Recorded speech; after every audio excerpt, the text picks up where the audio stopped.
All right, so Trivium, The Sin and the Sentence.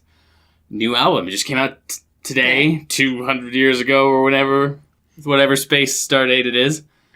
Anyway, October 20th, 2017.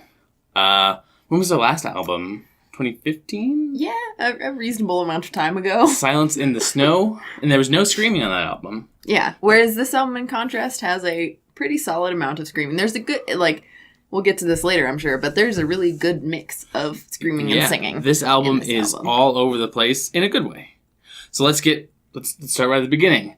We've sinned, and therefore it is our sentence to review the song.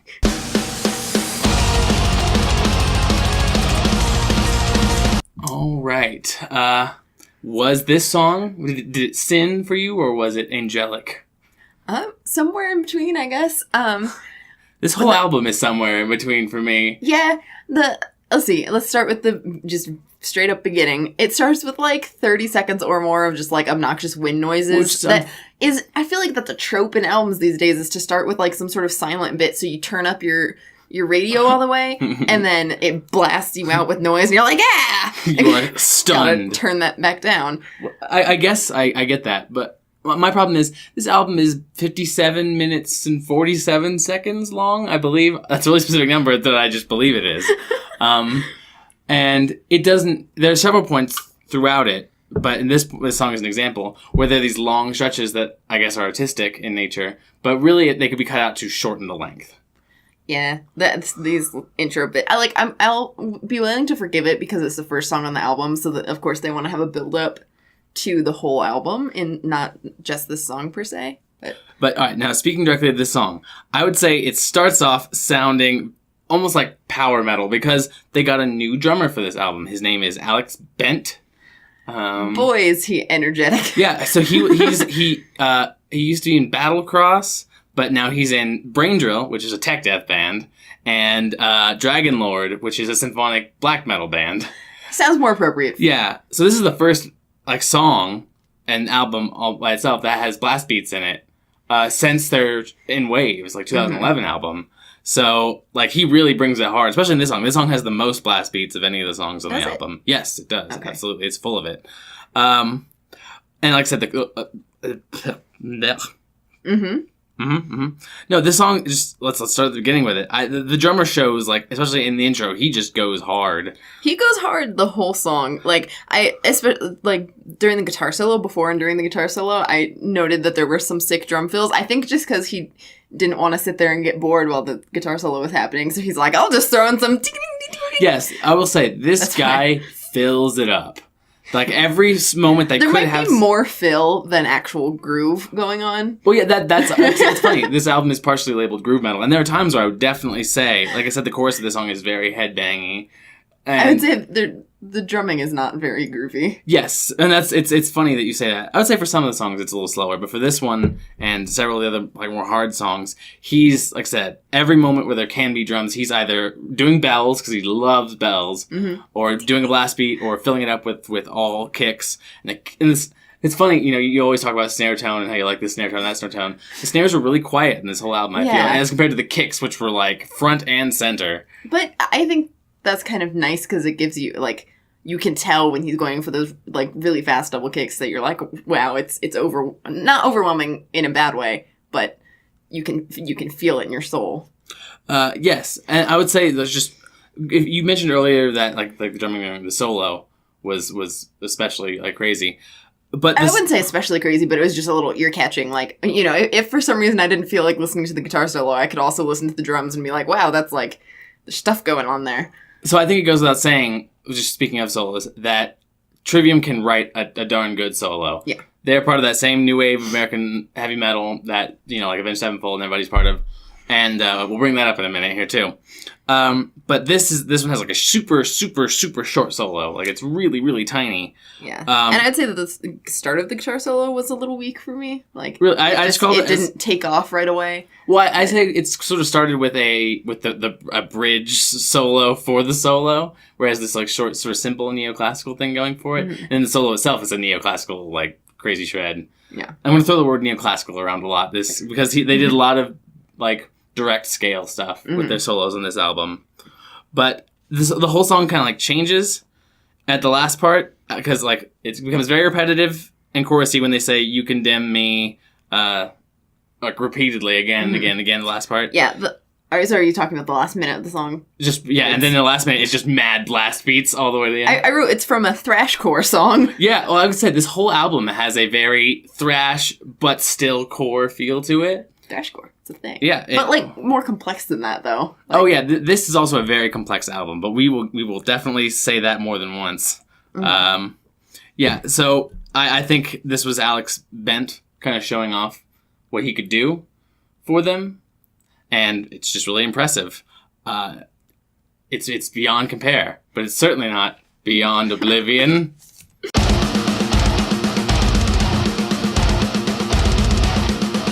All right, beyond Oblivion. Oh. Were you oblivious to this song? No. No, it's very loud. I mean, it's loud and in your face. We listen to the song in a sequence. All the songs on the album. Anyway. Yeah, this song starts out very thrashy for me. It's like starts out with the guitar's totally panned to one side, yeah. Which is like a thrash quintessential. That's thrash and then 101. It does the like grab of the cymbal thing, which is done all the time in thrash metal. So I'm just like, okay, clearly they're taking a thrashy route with this song. Oh yeah, like and then in the verse there's some group shouting. Oh, well, let's get to it. But first, there's tons of like bass guitar in this intro. It's like you can really hear it. And we saw Trivium live with Sabaton of all bands. A weird combination. And it was kind of funny because Trivium, because like everyone was there for Sabaton. It was kind of sad because Trivium comes out and they're like, yeah, we love Sabaton too, and everyone's just like. Cool, Trivium's here. I mean, people were shouting along when they played, like, In Waves. Everyone's like, yeah, In Waves. Yeah, like, see, I hadn't listened to any Trivium before we saw the concert, really. Since then, I've listened to some, and you've listened to several of their albums. I haven't really gotten into it as much, just because it's on my list. It's on my list, just like so many albums, but... Yeah. But to go back to this song, this song has a lot more, I would call it, just singing in it. You know, we are beyond oblivion. I did the entirely wrong melody there. But it's very reverby. It's very delay. It's very, sort of wide, I guess, is what I'm trying to say. Yeah. And for me, on this album, that makes it kind of weak, considering this album is like, let's add a lot more, like, growls to it. And then this song is mostly just that sort of clean, very, very echoey tone. Really? I thought this song was, like, one of the more aggressive ones. No, the guitar and drum, musically, 100% agree. It's the vocals on the song that I have a problem with. Well, I love how the end of the chorus, the scream at the end of the chorus, the beyond, like where they just shout beyond. Well, and how it begins with the sort of. Oh yeah, yeah. I love that because all good songs begin with just some yelling. Oh yeah, especially anything with like it's like metalcore-y. Does it like Beartooth did that really well sometimes? Yeah. But no. Or when we were talking about Greta Van Fleet the other day, No, but I want to say the group chanting. Let's go back to that. This song, I think, sonically, other than the singing, has a very thrashy feel to it. Mm-hmm. And when the group chanting comes in, my problem is it doesn't sound like an Anthrax group chant or like an Exodus group chant, which is very sort of fun and everyone's like drunk and like throwing people around. It sounds more like a military unit. It's like, or whatever they're saying. It's very sort of like tight and focused and very angry sounding to me.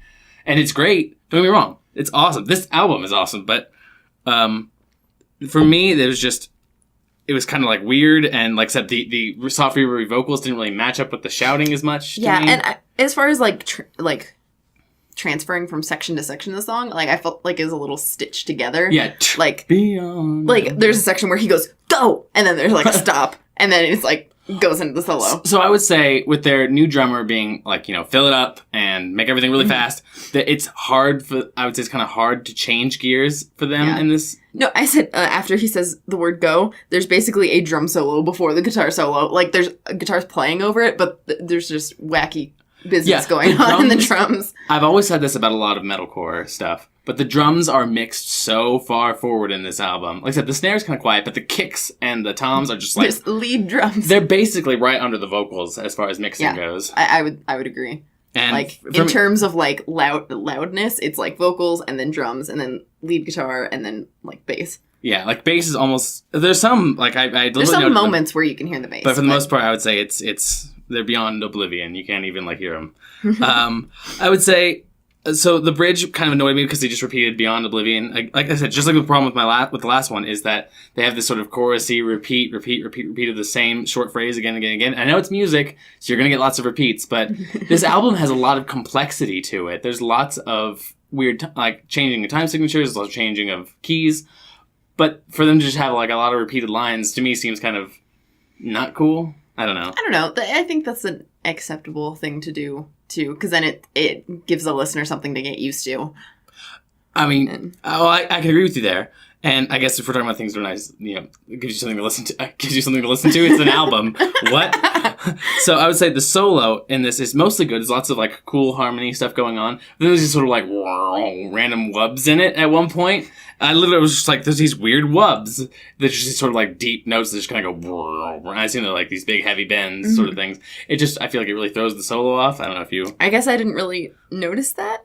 I guess I wrote weird techniques in the solo, so maybe that's what I was hearing. Yeah, I just feel like the solo and thus the song came from different or other worlds, really. Which leads us to our next song, Other Worlds.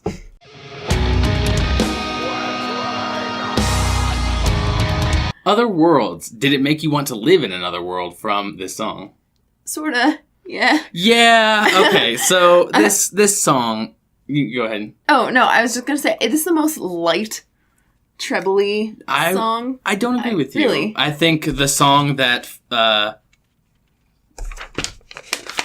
somewhere follows this is much more trebly. Well, at least so far in the album. Oh, yes, I will agree with you there. It is the most light. Trebly has this, like, in the beginning, this kind of light lead with, like, really echoey, like, screams in the background. The thing is, there's like, obviously, there is a line where he's singing here, or screaming.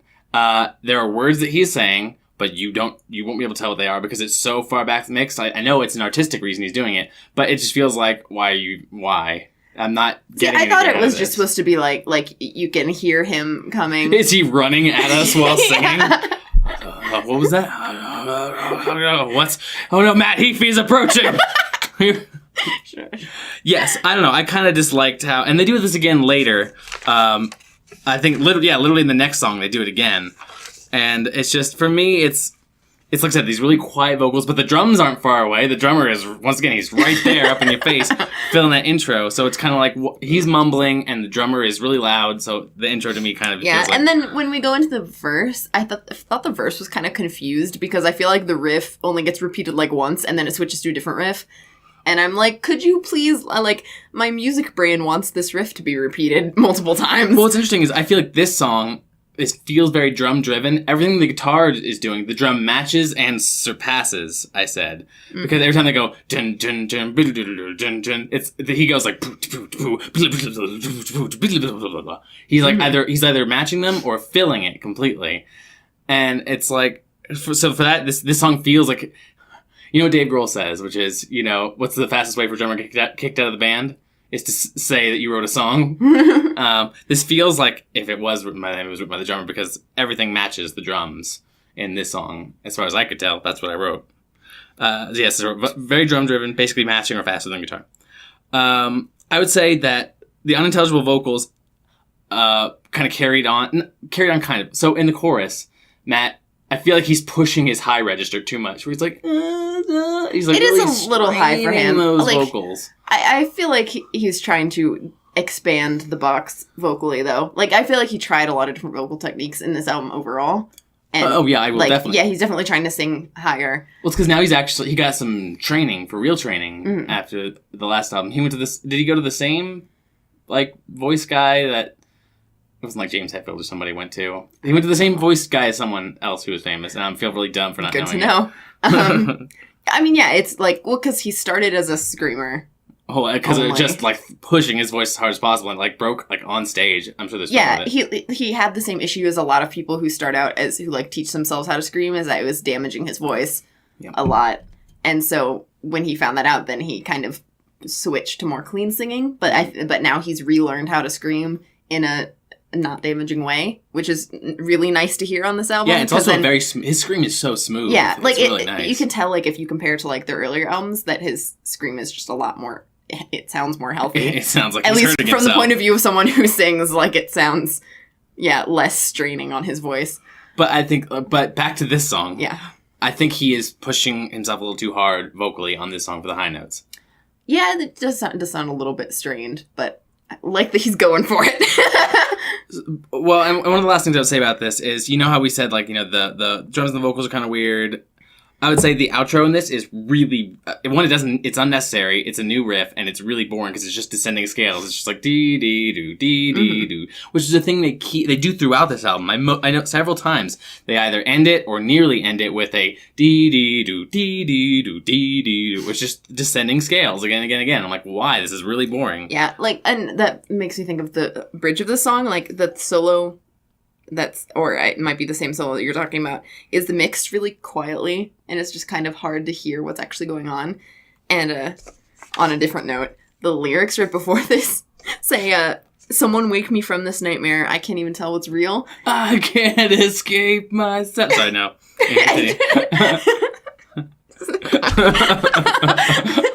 Yeah, but anyway, what I was gonna say is that kind of cliche lyrics. They say deep things in a lot of these songs, but then it's like, someone wake me from this nightmare, I can't tell what's real. It's like, that's been said so many times before, and and in this song it's said like 6 times. Well, it's funny because I laughed out loud at this point when he said, like, to the nightmare or whatever, because I'm like, oh my gosh, every new wave of American heavy metal is exactly the same. Avenged Sevenfold, all their songs about nightmares, and then their neoclassical solos, and it's just all the same. It's all the same. And so, is that why you were curling up in a ball of laughter? Yes, because so much of this reminded me of something Avenged Sevenfold would write. Except in a different way. Yes, absolutely. Like, it's got a distinct individual flavor. No, this song and this whole album definitely has a heart, and I don't hate it. But if I could, I'd take the heart from your hate.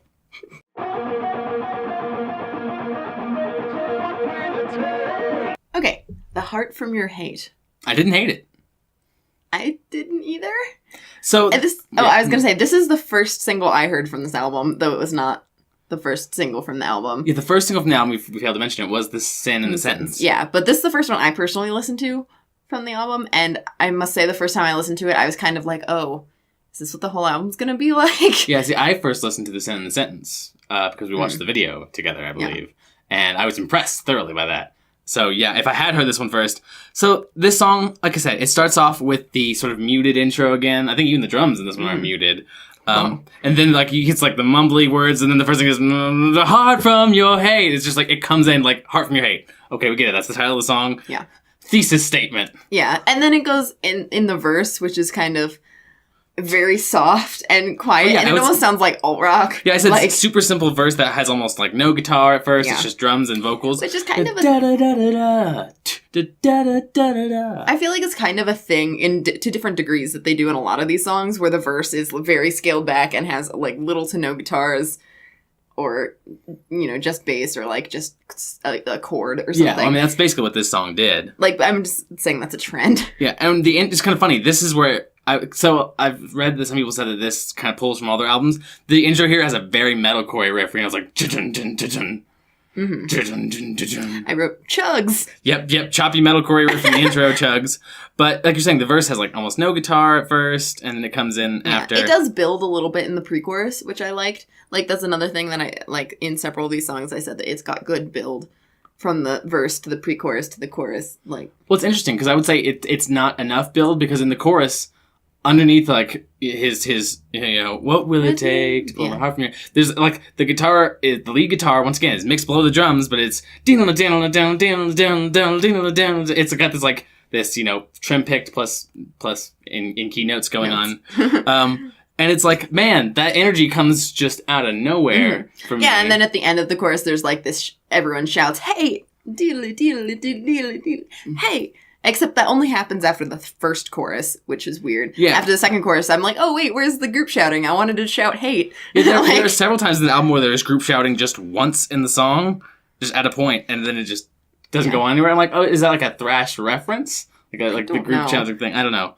But for this song, I feel like the point of group chanting is so that when you perform it live, the audience can shout along with you. And it's like, well, why only do it after the first chorus then? Yeah, I agree. So, speaking of the chorus, though, this one, once again, had a really boring, what will it take to get the heart from your hate? What will it take to get the heart from your hate? It says that, like, repeatedly, and I'm just like... Well, your chorus is supposed to be, like, sing-alongable. You're supposed to, like, be able to remember all the words. I guess, but I just wish it was... Considering how interesting the songs are structured, I wish the chorus was more interesting. Because they definitely go for a lot more technical things, especially later on in the album. And I kind of wish the choruses reflected that somewhat. Yeah. But I understand the need for the easy to chant sort of thing. Yeah. No, I must agree about the thing about the chorus is that I feel like with the pre-chorus, I felt like it was building up to more than it came out to.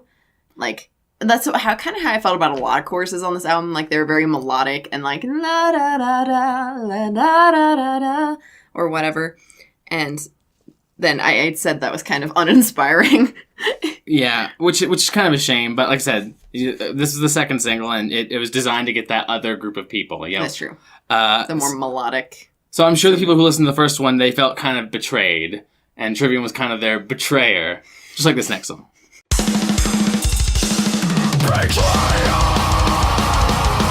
Betrayer. Were you betrayed by this song? I was more confused by this song.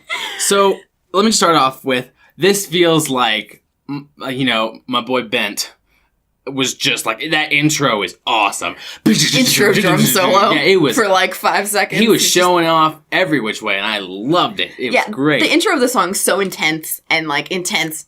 So intense. It's so intense, it was intense. with the like drum solo, and then the guitars come in, and then I described it as screaming power metal. Like, I described it as screaming power metal. Yeah, that's true. It's the boot camp. Yeah, and then they were like trim picking a major scale and everything. It was just super aggressive power. Yeah, it was very screamy power metal. Yeah, and then when the verse happens, the guitars just drop out.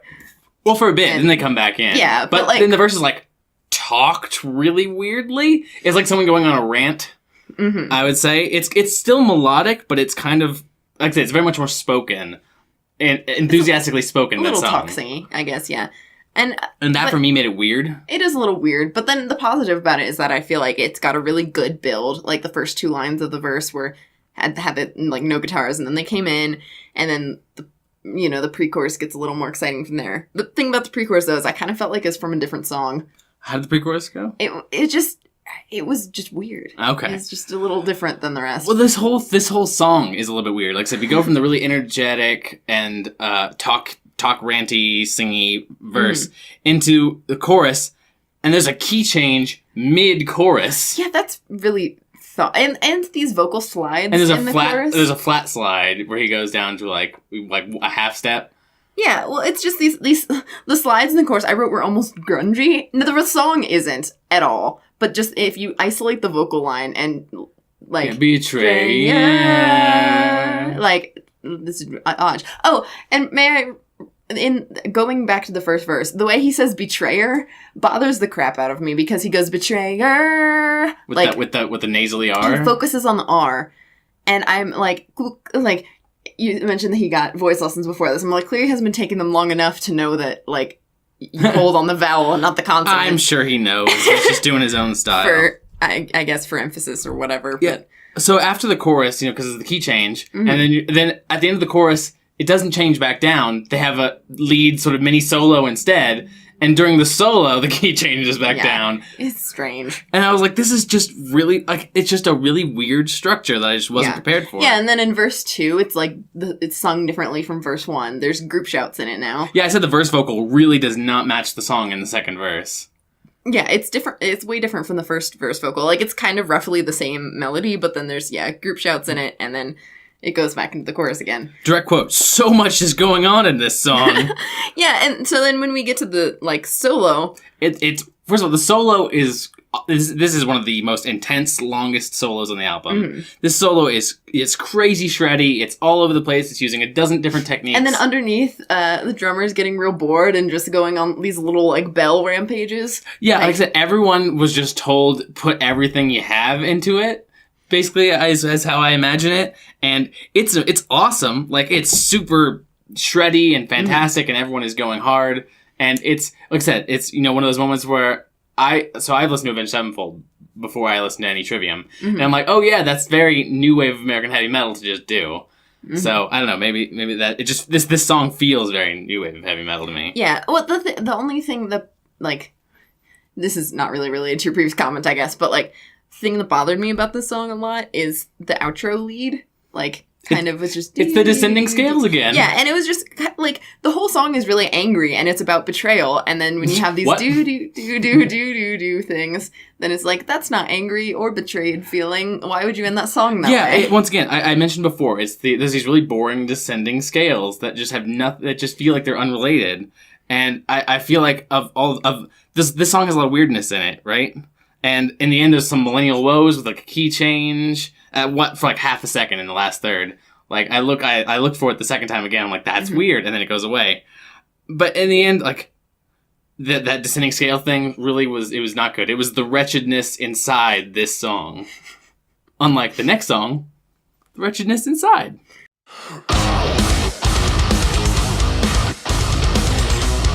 The wretchedness inside. It made me feel good inside. Did it? Oh, yeah. So, interesting, before we talk about this song, I just want to say, Matt Heafy wrote this song for another band.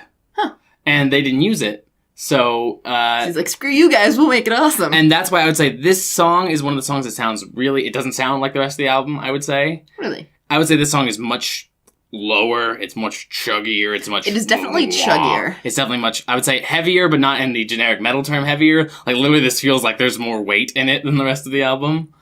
And maybe that's just me. I was gonna say, it definitely has it's a kind of a throwback a little bit, because it's got some of the, got chugs, and the way he's screaming is kind of like a throwback to their earlier stuff. It's very much more like throat-tearingly sounding. Yeah. It's kind of funny. I said this song sounds like it should be written for anyone who's ever listened to like his Dark Side like EP mini album. Jared Dines, the YouTube guy, like the whole and like the growled vocals done in the classic metalcore style and everything. It feels very Jared Dinesy. But now let's get to the actual song. I said this is extremely heavy and chuggy. It's completely different like guitar tone to the rest of the album is what I said. Yeah. This is the first song where we really hear some sweet pinches in the verse riff. Yeah, especially in the second pre-chorus. There were so many sweet pinches in the riff. There were a lot of. I love pinch harmonics. They're my favorite thing. Well, we love Dimebag, we love Zakk Wylde, and it's just the more pinches, the better. Yeah, absolutely. And this song does not hesitate to bring them in. This song is very bassy. In the second verse, like you can hear the bass over like everything else. Once on this album, you can really hear the bass coming. Yeah, as soon as the second verse starts, you're like, oh, what? There's some bass here. Which is funny because when we saw them live, gosh, the bassist was mixed so forward live. The sound guy mixed him like right up there. So the sound guy must have been bassist. Speaking as a bassist, good on him. But no, I just there's nothing. I feel like there's not a lot to dislike about this song. Yeah, there really isn't. Like I thought, is the chorus and the verse went together more than a lot of the other songs. And the chorus also had a good mixture of screaming and singing. They were kind of layered over each other a lot. And I'm like, yes, I also said the chorus is extremely catchy. Yeah, that's personally a favorite thing of mine is when you layer singing and screaming over each other, because I just think it makes a nice and he does that several times on this album. Yeah. And it's really good. Like, that's really nice. I would say, so this has a lot of the metalcoreness that they're known for in the past, but the bridge is just straight up, it's like straight up just straight old school, just chug breakdown sounding. And then there's this whispery section. Yeah, which is kind of weird. That whispery section, it totally struck me as like Slipknotty. Yeah, because it's kind of funny. We were just before we listened to this album, we were just on the radio played I Push My Fingers Into My Eyes, whatever the song that is. And it totally has that exact same, I don't know what it's called, that exact same whisper voice thing that happens in the middle. And for me, I would say that's the only thing that I didn't like about this song. Yeah, it was a little strange. Was the whisper voice kind of came out of nowhere. Yeah, but it did have a nice contrast to the breakdown that follows. So it's like this whispery bit, and then it's like, chugs. Yeah. And then the solo is really short. And it's very cheery. Yeah, it's got like this really happy, tappy, shreddy ness, but it's really this song is just exactly what it wants to be. It's very self-contained. Yeah. It's not as confusing, I would say, as the rest of the album is by comparison. It's really straightforward. I will say this song would have been like a good single. This song would have been a great single. My problem is this song does not at all show what the rest of the album is. That's true. Then again, I don't think The Heart From Your Hate really shows what the rest of the album is either. But what was the third single? I don't know. I don't even remember. Maybe that was the third single. We're gonna look really dumb. But anyway, we listened to this all night, but sadly the night must end at some point. Unlike the next song, Endless Night.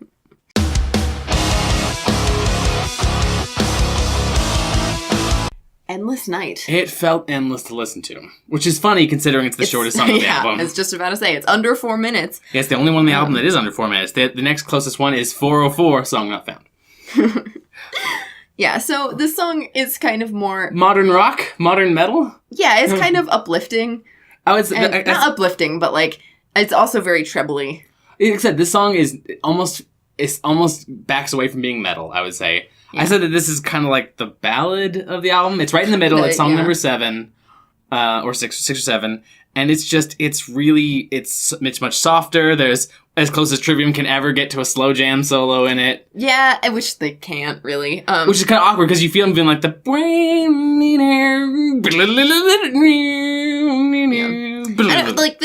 the solo section where the solo was. I've said it was a slow section with they use clean tones for a minute and is an articulate solo. There wasn't a lot of distortion on it or anything.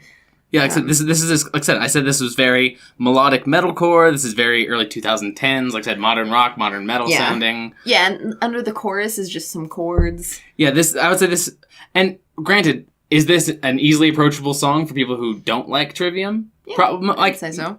Or people who don't know about Trivium? Yes. Is it a good Trivium song? I don't think so. It's not really representative of them, I feel like. Yes. I just said, I already said everything I could possibly say. There's just, this song is short, it's simple. One cute detail I thought was in there, though, was the lyric, some lyric ends with the phrase, afraid of silence, and then it's immediately followed by a moment of silence, and then some notes or whatever. And I'm just like, that's really cute.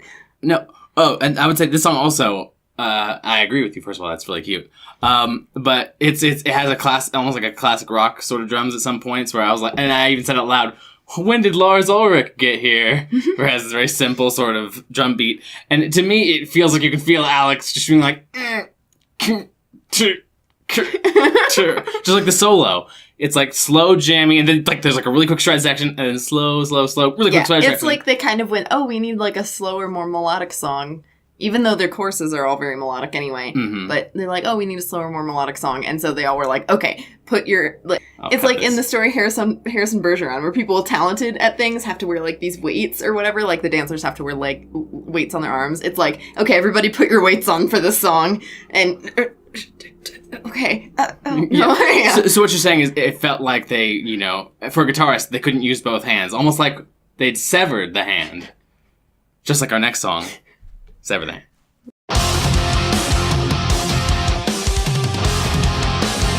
Sever the Hand. Did it make you want to sever your hand?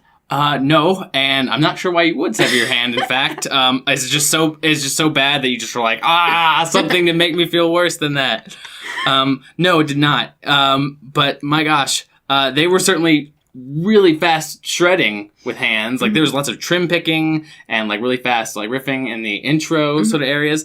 And then, my gosh, when they finally kick up that chorus riff, the chorus riff is one of my favorite riffs on the whole album. And not to mention that riff, the solo right after the first chorus, that solo is kick-ass. Even though it's really short, it's just like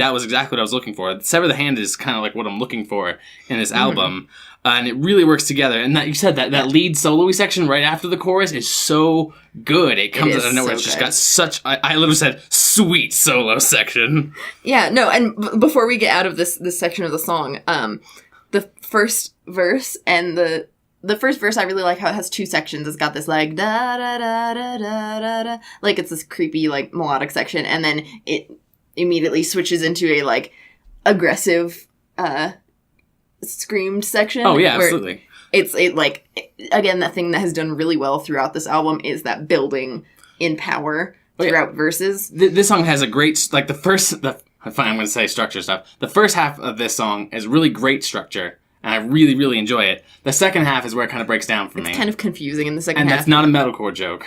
So it switches suddenly into this sort of really fast sort of picked riff. Yeah, and after the solo, you mean? Yeah, this sort of fast picked riff that I is this the song where I kept singing? It sounds like Spit Out the Bone. Yeah. And I kept singing Spit Out the Bone from the new Metallica album to it, and of course they love Metallica because obviously, and it's that fast pick riff, and then a bunch of neoclassically descending scales, but the scales go on so long. Yeah, this is another section. Second solo. I didn't know whether or not to call it a solo because it was like slow enough that I'm like, I don't really know if this is solo or not. I just called them descending scales, yeah. Yeah, it's kind of boring and repetitive. Like I said it goes on way too long. And once again, this song, like I said, multiple times now I've said has these really boring sort of descending, sort of scaly things going on. And this is another one, and like I said, in this one it goes on so long. This is another section where your album, I know you're a metal album, and therefore you should be an hour long, but it doesn't have to be. And this is an example of a time I would have cut it out. And then randomly... Yeah, I would have cut out a few bars of that solo section. And then suddenly out of nowhere, remember how we said before, the chanty vocals. Yeah, and it just kind of, there's a full stop, and then the group shout comes in. Yeah, once again, there's another, gear shift. Yeah. As happened several times. And yeah, the chanty vocals come in again for just a short time, and it's really good. I really like I like the sound of it. I like that section too a lot. And then it goes back into the chorus, and it's like, oh, well, now we've come full circle again after that weird detour. Yeah, and then it ends with a solo. The extra solo is really nice. Yeah, no, like I said, I liked it. The two solos in this section, which come after the chorus, so I guess they're two just really unique leads, I guess, if you can think about it, are really good. And this song has so many parts that I really like. They're just kind of discombobulated. And there's the bridge that's weird in between them. I didn't even mention the bridge, except that I said that the vocals get really heavy, and the guitar kind of does the melodic death metal thing where it sings for the vocal. Yeah. Oh yeah, that part I actually thought was cool. I meant the bridge with the solo. Oh, the second solo. Yeah, no, when the vocals come back in, then it gets back on track, I think. Yeah, absolutely. And it's awesome. And while being a very negative song, you can definitely hear a lot of beauty in the sorrow. Just like the next song. Can we make sense of it all? Alright, beauty in the sorrow. Did you find it beautiful or sorrowful? A little bit of both. Okay, do tell. Yeah, so the intro was a little bit odd for me. It just felt very teeny bopper-ish, not unlike Beartooth. No, metalcore sounds like metalcore. I know Trivium is beyond metalcore now. I just referencing the past.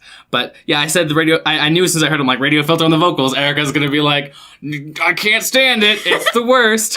Yeah, correct. But then it goes into this sort of really fast. Then it goes into this heavy riff for a second, and then it goes back into the verse where there's it's initially it's just a sustain. And then after two lines of that sustain underneath the words, then it goes into some trem picking, which is a little more energetic, but it's still just kind of boring underneath. Well, it does the thrash metal thing, but the guitars mix up. It does the or some sort of little ending sort of fill thing. It does that, but it's mixed so quietly you can't hear it very well. To me, it just sounds like trem picking. Yeah, it's just filling the sonic space is how it feels so to it's me. just the guitars are just kind of there during the verse. They don't. I feel like they don't even Which need to be there. Which is interesting because the vocal in the verse is very dry and forward, he's telling us an clearly that's the focus. Yeah, well, it's interesting because he's telling a story, he's being very just direct, and it feels like he's putting on a slightly different voice for this. He's very sort of I'm commanding. It's very odd. Well, because I think he's trying to sound adult, because it's kind of talking about... Does this guy have a wife and kids? Well, it's talking about the lies that your parents have told you a little bit, and so I think he's trying to sound more mature than his voice usually does. Well, what's interesting is it's so dry and direct in the verse that when the chorus comes in and it gets reverb and delay and all that stuff on it, it's just completely they're from different worlds. Yeah, and almost the chorus is very confused in itself because it's got the first half that's very melodic, and then the second half that's very, screamy. Well, it's interesting. We were asking ourselves if the melodic chorus was supposed to be a pre-chorus, but it doesn't, build up to the screamy part. It just is another part in addition to the screamy part. Yeah, and they both happen every time, so we decided that both are the chorus. Are the chorus, yeah. It's the first and second half of the chorus. I said that they don't really match up very well, and that the second one with the screams suddenly gains a whole lot of speed. And the thing is, this screamy half of the chorus doesn't happen after verse 2. It's just the sung part after verse 2, and then the screamy half comes back, the third repeat of the chorus. So it's oh my gosh, decide if you want this second half of the chorus or not. Commit to it or don't. Yeah, so it's kind of odd, and is very, once again, it's this sort of the thing about this album is they have a lot of weird structures, and this is definitely another song that has that sort of thing. And it's interesting if we're talking about just like weird structures and sort of, you said, trying to sound more mature, and I would say kind of more older is the word I would use. The solo comes in, and the solo has a guitar tone that's like 80s hair to 80s power metal in its feel, and it's got a little bit of... because most of this stuff is very sort of like traditional scale and neoclassical sounding stuff. But this one had a tiny bit of like pentatonic in it. And it has like a very sort of, I would say, like 80s hair, like I said, 80s power metal tone. I say power metal because it's much like faster and shreddier than some 80s hair. Yeah, and this, I like the solo a lot, actually. And I feel like it stuck to the main theme really well. It like most good guitar solos, like take the main melody of the song and then play off of it and add, bends and squeals and what have you to the main melody. I said this solo is like super like smooth, and that's why I said so 80s, because it just has a very clean, distorted tone. Like it just sounds like a classic metal solo, and it's really good for that reason. Solo, yeah, but then I said like the bridge kind of like disappoints me therein, which is kind of sad because it's around the solo, where it's just it's just a sort of like chuggy sort of repeated note a few times, and it's like how can you surround this really good solo, and especially with like a song that I guess the whole thing is kind of confused, and it's like I said, there's a lot of like, I feel like it's time changes, there's not, because it's just it's just the tempo, double time, half time sort of thing going on, but it feels like there's a lot of weird unrelated tempos in this song to me.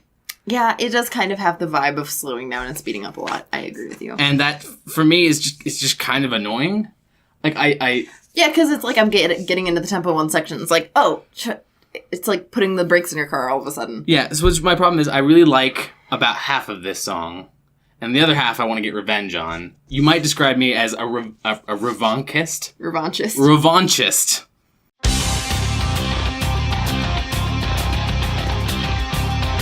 The Revanchist. The Revanchist. I had to write it down to ensure I pronounced it correctly, because when we looked at it, we didn't know. But did you want to get revenge on this song?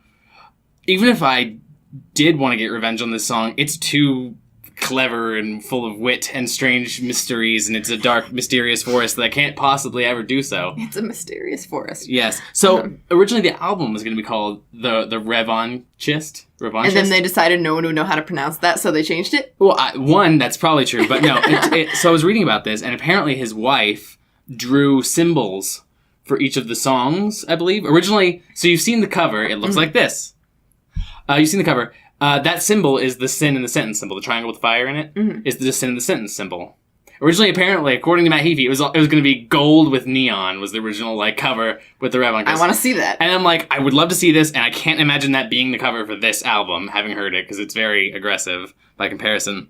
So this is the longest song on the album, so it seems like it would be the title track. But apparently, I guess the symbol for it was not good. Cool. I haven't seen it. I don't know. Or it would have made sense on the cover if they put the symbols for all the songs, like, around the edges. Yeah, sort of like Led Zeppelin 4 symbols thing. Granted, this is my, like, the graphic designer and me going, oh, that would be cool. But yeah, right? Because you designed the logo for your metal band. I did design the logo for my band. It's really cool. But anyway, so this song is the longest song on the album at 7 minutes and 17 seconds? Something like that.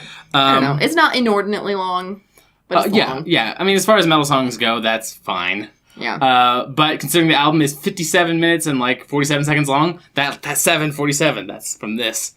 Also, it's a plane, I think.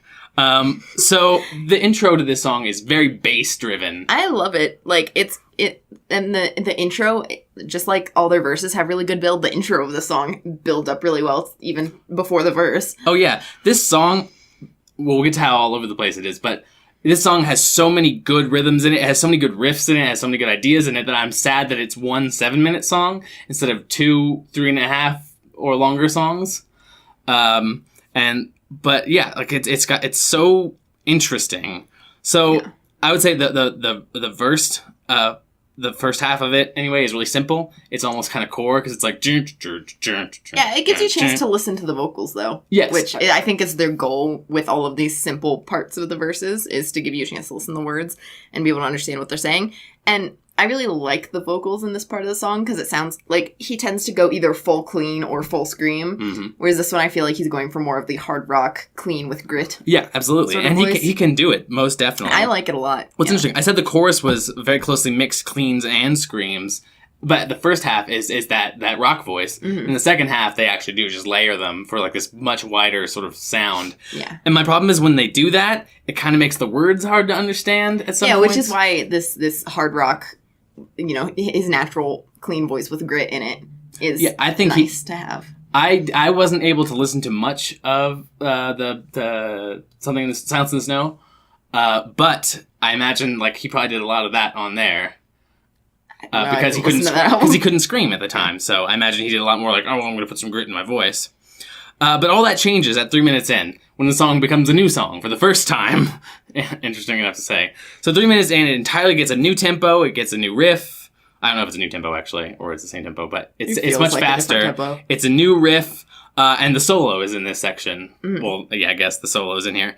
And it's very, like I said, it's very 80s. It's very smooth. It's very reverby. It's extremely classic metal sounding. It's like this, between 3 minutes and 4 minutes is its own self-contained little, like, musical section that just... Well, it's the bridge. Excuse me, I guess? Yeah. For a 7-minute song, it's right there in the middle. Yeah. And there was a sweet drum fill into it. Yeah, absolutely. Like I said, there's no doubt in my mind that Alex Bent is insanely good. He is an insanely good drummer. Like, listening to... I've never heard anything else that he's done, but listening to this album, I'm like, holy crap. Like, there's a lot of good little drum bits. Because they kind of let go their last drummer. Mm-hmm. And he has now that other drummer has his own Nirvana cover band, so... So, dream big. Yeah, do whatever you want. Be happy. But then the song, at about 4 minutes in, switches... Like I said, when it switches into the part of 3 minutes, I said it kind of is an awkward gear shift. And again, I think there's another awkward sort of gear shift at 4:10. Because there's like literally like a silence, like the song like stops for a second. And I know there's a tasteful, artful stop. There is, but I feel like this one is just kind of like we're just going to stop because there's no way to like smoothly...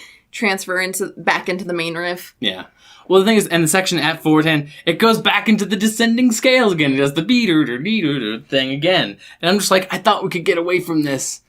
No, can never get away from it. I thought we could avoid it. And it's a shame because this song, like I said, it has so many good ideas for it. Mm-hmm. And granted, it only goes into the descending scales for like a tenth of a second. Like a really short time it goes into it here. That doesn't go way too long like the last couple. Yeah, it just does it for a little bit and then it goes back into like another verse. Yes, it goes back into the verse. It finally does this odd sort of weird middle section sandwich. Yeah, at least that's the thing with all these songs with kind of odd structures. They do come back to the verse. And we've listened to some more technical songs and they don't always go back. They sometimes just branch off into strange, odd experiments. Yeah.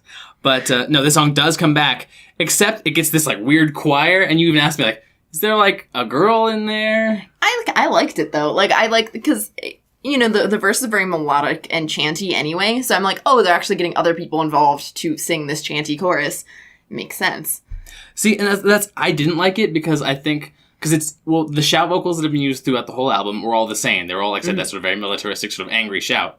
And this feels like it should have been the shouting group together. But because it adds, like, those trebly tones, I felt like it was weirdly treble. Like, I felt like it kind of didn't fit. Yeah, maybe they should have if they were adding some female voices, they should have also added some, like, deeper male voices, maybe. That's exactly how I feel. And to me, it just, like I said, it was just an odd treble sound. And I didn't like it as much, but you might, and you clearly did. I kind of liked it, yeah. But then at the end, the drum just gets to show off for a solid, like, 10 seconds. He's just like... Yeah,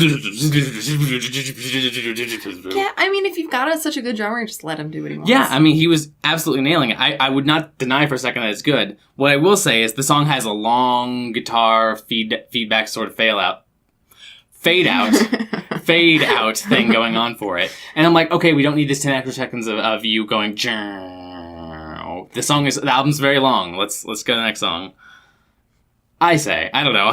I just feel like when you've got like such a long song, you kind of need, like, it's okay if the intro and outro are kind of extended because it's got an epicness to it. I guess I agree, but I think the drums should have ended. I think it would have been.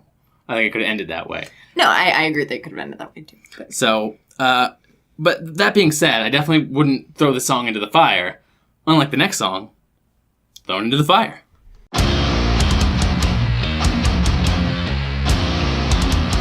Thrown into the fire. Would you throw this song into the fire? No, I like this song. I quite like this song, in fact, actually. Yeah. It starts out heavy. Yeah, I said super intense chugs and drums going hard together. Unlike most of the other songs on this album, the riff underneath the verse is not boring. Yeah, right. I said there's tons of it has tons of energy, and it's really it's really good. It's like this song was, I have so many problems with a lot of the songs on albums, like the last song being sort of like, oh, it's letting us down gently or something like that, and I'm like, no, end it on a high note, and this song definitely does that.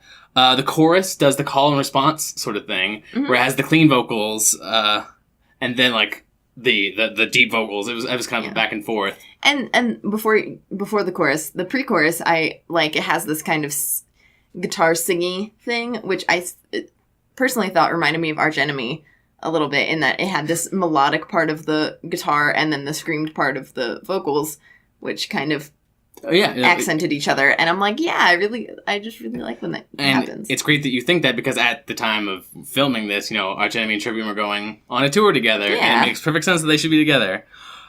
So the guitar in the chorus is not hardcore particularly, but the drums are certainly going a million miles an hour. They always are. I know. You can't turn this guy off. Bent is just, he's telling you to get bent, basically.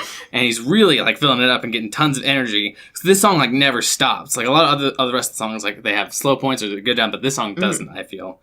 So after the chorus, there's a little solo. There's a solo, and it's super, it adds a lot of tenseness to the song. It's really... It's short and sweet. Yeah, and it moves, it's right the speed the song needs it to be, and it's really, really great. And then at 3 minutes and 20 seconds is the actual solo, and there's, this solo is, it has a bridge leading up to it where, 2 guitars are harmonizing and going pretty decently fast for sort of intro to a solo already. But then, they bust out the wah pedal, and it's... There's just a lot happening in this solo. I said it was a little underwhelming at first with the wah section, is just wah, wah, wah, kind of just straightforward. And then there's a slow melodic, scaly section. And then it layers both those on... Well, then there's this little shreddy section. And then it layers both the wah part and the slow melodic part on top of each other. I'm like, okay, I get it. See, I loved this solo. I thought it was great. I literally said wah, melody, and then I said the fast part. And combined with all that was very Avenged Sevenfold sounding for me. And it was all this. This solo for me defines what the new wave of American heavy metal sounds like. I didn't care for this solo that much. See, I really liked it. I don't know. It was very sort of neoclassical. It had very, interesting... It was interesting playing with that wah tone there, because that's very classic thrash, and new wave of American heavy metal kind of references classic thrash a lot. And so I really, really dug it. Everything about that. All right.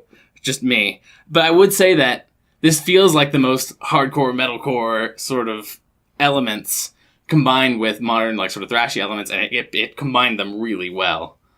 In my opinion, due to the chugs and the... No, I do there aren't enough songs that both have chugginess and, solid riffage as well. Yeah, absolutely. It's there are a lot of songs that just have one or the other, and it's it's fine to just have riffs. Yeah, but, if riffs is what you want, we'd much prefer that. But, having some riffs and some chugs is okay, this is a nice mixture. Well, it's the better songs off that Beartooth album. They were really getting in there with that. Yeah.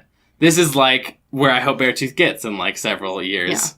But no, this song is really great. And that leads me into, I guess, my top 3 of this album. My number 1 is Thrown Into the Fire. I just love this song to death.